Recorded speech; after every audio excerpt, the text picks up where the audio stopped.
nange mwongere okunsabira ennaku zino bbiri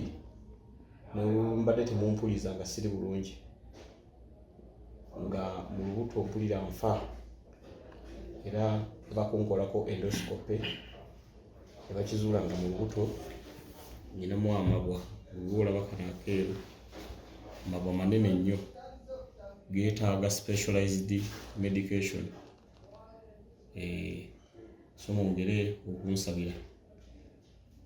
nwanana kiri simanyi nakumanya naye embeera bwetyo bweri